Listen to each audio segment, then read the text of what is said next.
Dikkat! Aydın Periyan alanlarında bulunan gruba sesleniyorum. Burada herhangi bir eylem ve etkinliğe müsaade edilmeyecektir. Dağılınız.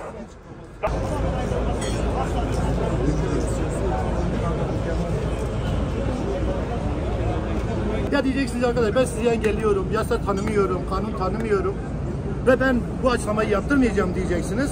Ya da bize bir yasal yol dayanak göstereceksiniz.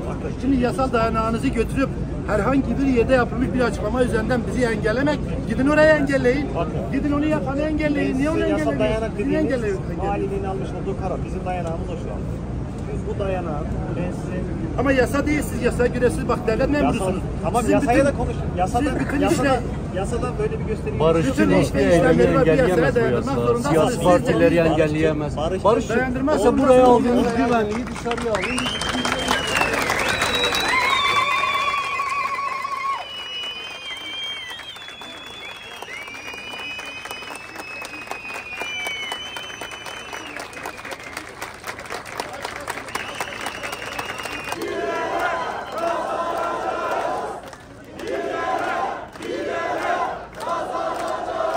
Bugün aslında planlamamız buradan Sanat Sokağı'na meşaleli bir yürüyüş yapmak ve ardından Hakkari'deki kayyum gaspını Sanat Sokağı'nda yapacağımız basın açıklaması ile protesto etmektir.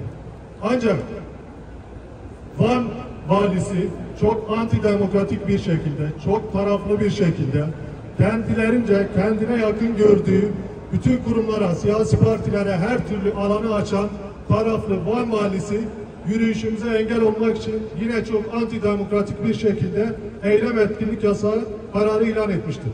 Van Valiliği'nin bu taraflı ve antidemokratik kararını bir kez daha protesto ediyoruz. Basına ve kamuoyuna kayyuma geçit yok. Hakkari Belediyesi'ne kayyum atanması halk iradesine darbedir. 31 Mart 2024 tarihinde yapılan yerel seçimlerde halk sadece belediye eş başkanları seçmemiş. Aynı zamanda kayyum atanan yerlerde yüksek oy oranlarıyla kayyum politikalarını kabul etmediğini de göstermiştir. Bizler dün Van halkının iradesine yönelen hukuksuz tutumun karşısında durduğumuz gibi bugün Hakkari halkının iradesine yönelen hukuksuz tutuma karşı burada bulunuyoruz. Bizler buradan şunu belirtiyoruz. Öncelikle Van Valiliği, biz sivil toplum kuruluşu, halkın her bir ferdi, eğer kolluğun burada çevirdiği bu tabloda açıklamamızı yapıyorsak, bu sadece Van Valiliğinin değil, Türkiye Cumhuriyeti'ndeki her bir idarecinin ayıplı ve hukuksuz tutumunun sonucudur. Bizler halkımızın dün Van'da, bugün Hakkari'de ve yarın belki bu sessizliğe karşı bu hukuksuzluğu devam ettirecek iradeye karşı durmak için buradayken sizler bizim sesimizi kısmaya çalışamazsınız. Ben size anayasadaki hakkımızı hatırlatmak istiyorum. Sizler yürüyüş ve ifade hakkımızı kısıtlayamazsınız. Van Barosu yıllardır size sesleniyor. Van Barosu Anayasa Mahkemesi'nin vermiş olduğu hukuksuz kararlara karşı hukuka dönün diyordu.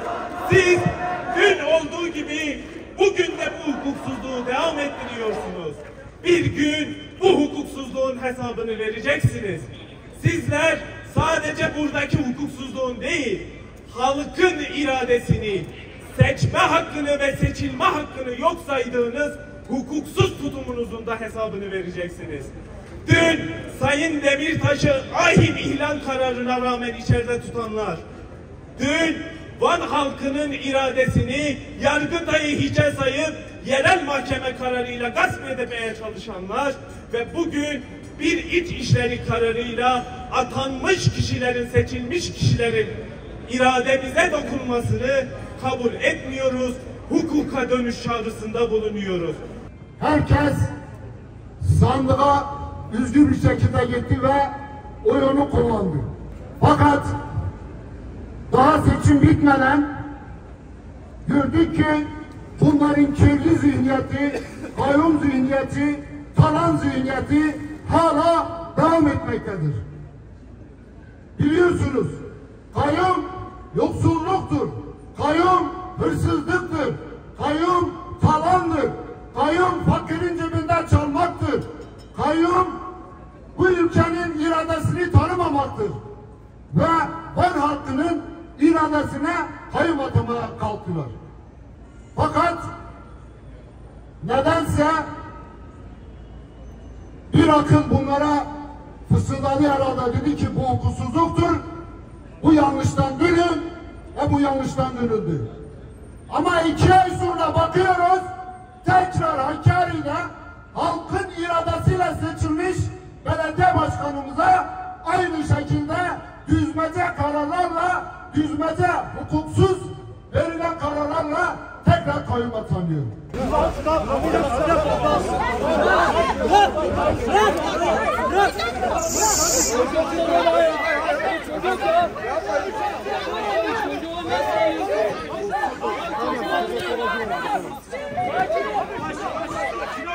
Ne biçim adam bu ya?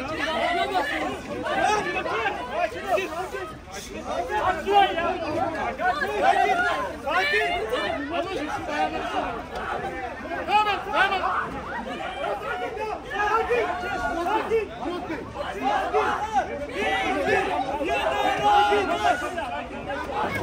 Gerek yok. Tamam. Bekle. Tamam sakin. Çek içeride.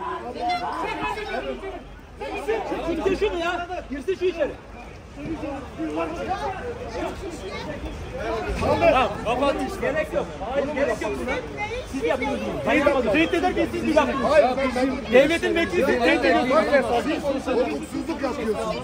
Evet, devletin vekilini konuşturmuyorsunuz, dinlemiyorsunuz. Ondan sonra da vekil diyorsunuz. Bir AKP'li vekile böyle davranabilir misiniz ya? Esas duruşa geçersiniz be. Ayıptır ya. Gençlerin şu an gençlerin alınsın raporları burada darbe bildirdik ama. Sıkıntı olacak yani. Bu kadar hukuksuzluğun bu halka bu kadar cinler. Güneş başkanı ya. Onlar da bu memleketin vatandaşıdır.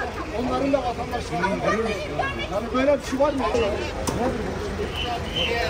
Gözaltı kararınız varsa bir an önce işlemi başlatın. Süre geçiyor. Var mı gözaltı kararı arkadaşlar? Gözaltı kararı yoksa gasp yapıyorlar. Eğer gözaltı kararı yoksa şu an kişi yöneten yok sıkılmadan suç işliyorsunuz.